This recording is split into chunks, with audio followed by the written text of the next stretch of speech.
तर आज बनवणार आहोत आपण खुसखुशीत अशी कोथिंबीर वडी। चला रेसिपी पाहूया। अर्धी वाटी तांदळाचं पीठ, अर्धी वाटी बेसन, 7-8 मिरच्या, 10 ते 12 लसणाच्या पाकळ्या व थोडंसं जिरं। तर एका मिक्सरच्या भांड्यामध्ये मिरची लसूणची पेस्ट बनवून घ्यायची आहे।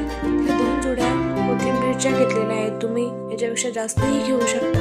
त्यानंतर आपल्याला ती कोथिंबीर चांगली स्वच्छ अशी धुवून बारीक अशी चिरून घ्यायची आहे। एका परातीमध्ये काढून घ्यायची आहे। त्यामध्ये बेसन, तांदळाचं पीठ व आपण बनवलेली जी पेस्ट टाकायची। त्यामध्ये थोडंसं चवीनुसार मीठ टाकायचं आहे, थोडीशी हळद टाकायची। हाताला पीठ चिपकू नये त्यासाठी थोडंसं 2 पळी तेल टाकून घ्यायचे। हे जिरं होतं थोडंसं ते टाकून घ्यायचे। त्यानंतर एका पातेल्यामध्ये 1 ग्लास असं पाणी उकळायला ठेवून द्यायचं आहे। तर एका बाजूला इडलीच्या भांड्यात सुद्धा स्टीम करू शकता। मी एक चाळणी घेतलेली आहे, त्या चाळणीला थोडंसं वरून तेल लावून घ्यायचं आहे। तेल लावून झाल्यावर त्या पिठाचे रोल असे करून घेतले। ते रोल चाळणीमध्ये टाकून लगेच पाणी उकळलं का चेक करून घे। पाणी उकळलं असेल तर लगेच ती चाळणी ठेवून त्यावर झाकण ठेवायचे। 15 मिनिटं थोडं शिजून घ्यायचं। 15 मिनिटं झाल्यावर लगेच काढून घे।